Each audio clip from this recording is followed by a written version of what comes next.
अनुराधा वैदिक एस्ट्रोलॉजी में आप सबका अभिनंदन। आज हम अंश रूलर पर बात करेंगे। अंश रूलर्स कौन होते हैं, उनका क्या दायित्व है और वो हमें ज्योतिष शास्त्र में कहाँ मिलते हैं।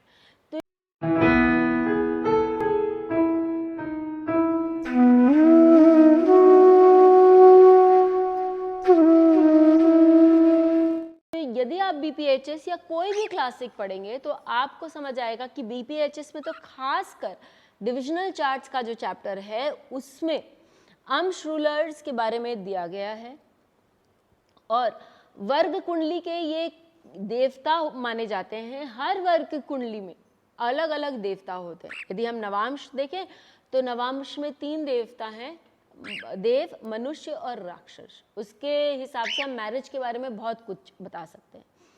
यदि हम त्रिकोण या द्रेशकांड के बारे में बात करें तो द्रेशकांड में भी 3 देवता हैं। कौन कौन? नारद ऋषि, हमारे दुर्वासा ऋषि और अगस्त्य ऋषि। और उनके बारे में भी बहुत कुछ बताया जा सकता है और उनके संदर्भ में से जानने के बाद हम ये बता सकते हैं कि हमारा भाई बहनों के साथ क्या रिलेशन रहेगा, हमारे पास्ट लाइफ में क्या हुआ था, हम कैसे थे।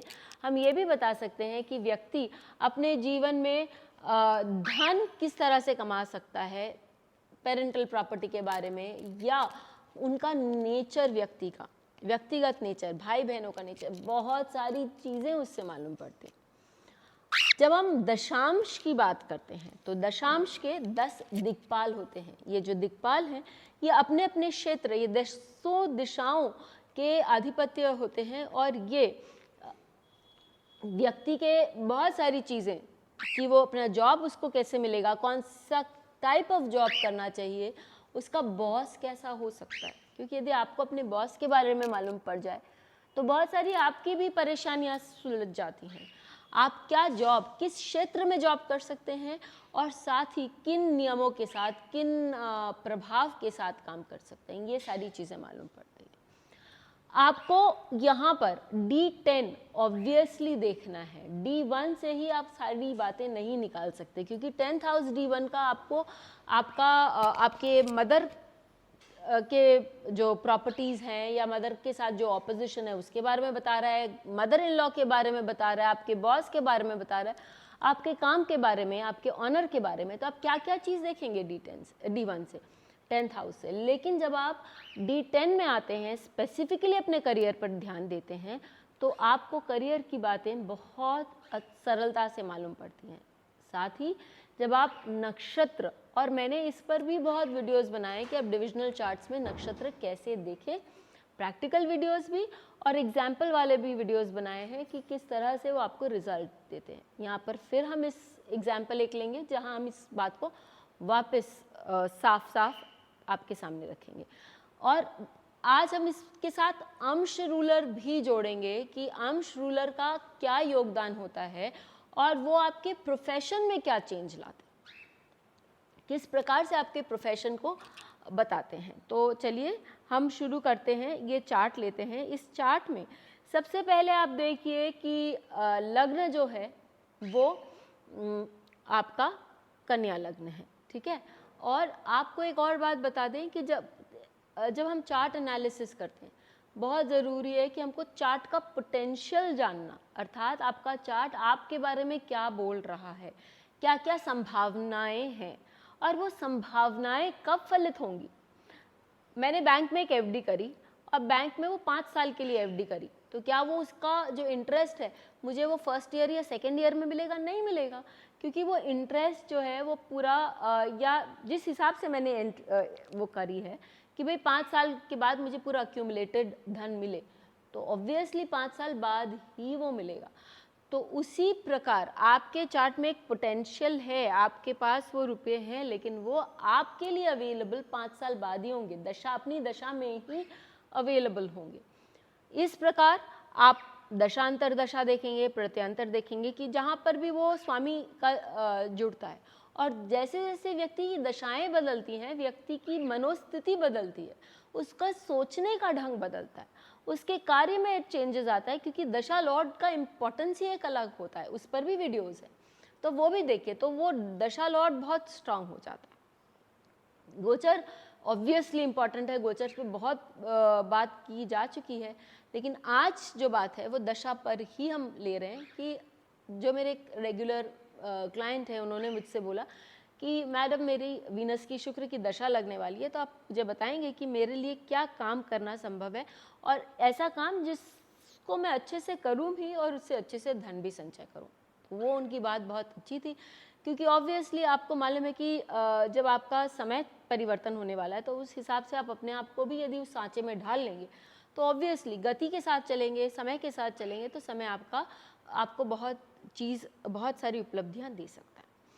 अब व्यक्ति का आप देखिए, क्योंकि मैंने आपको पहले ही बोला है कि यहाँ पर जो लग्न है वो मिथुन कन्या लग्न है, और उनका शुक्र जो है वो मूल नक्षत्र में चतुर्थ भाव में बैठा हुआ है। यहाँ ये शुक्र दिग्बली है और दशम भाव से संबंध रख रहा है, दशम भाव को देख रहा है।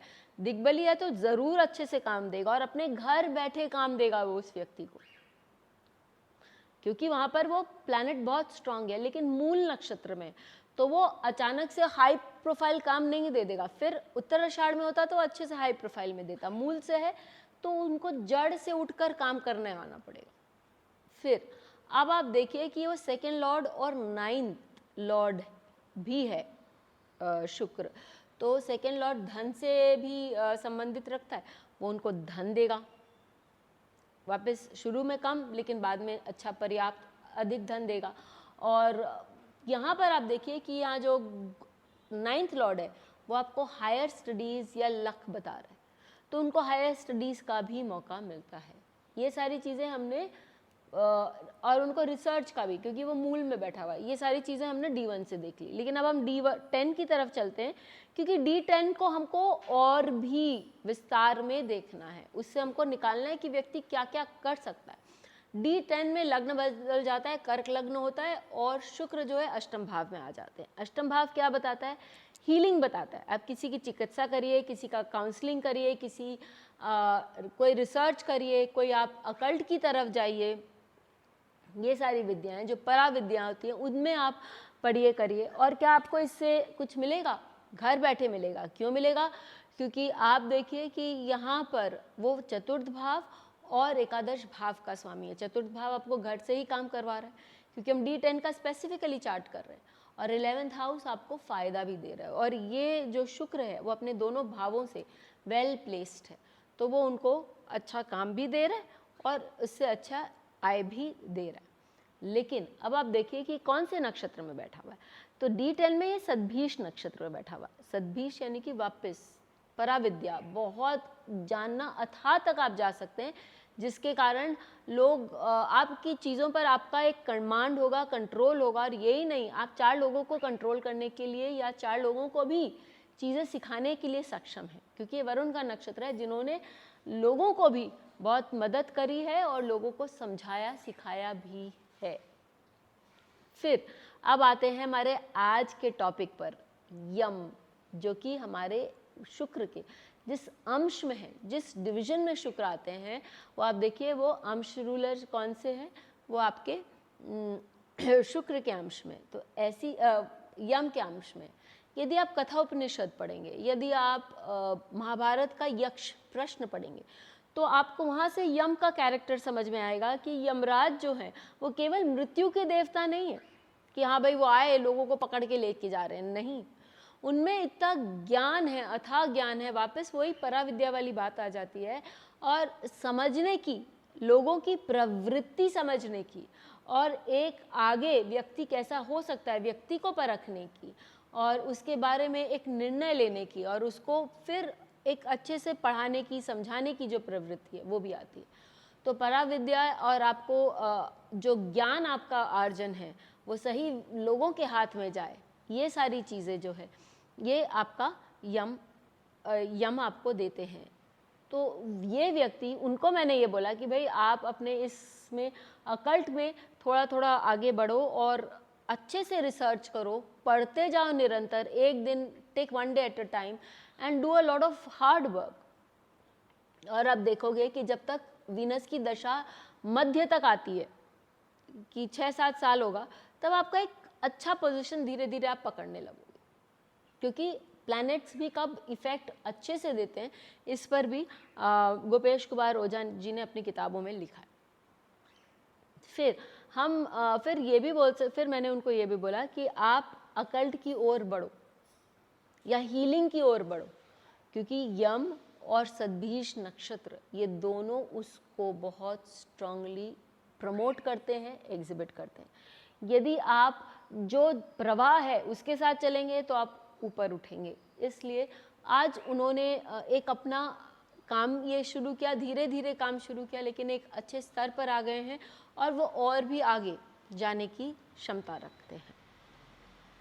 तो जब हम आर्म श्रूलर को देखते हैं, एक और चीज़ आपको ताकि आपको अंतर मालूम पड़े, यदि इसकी जगह मतलब यम की जगह, इनकी जगह यदि निरुक्ति के अंश में शुक्र होते तो वो कैसा रिजल्ट देते।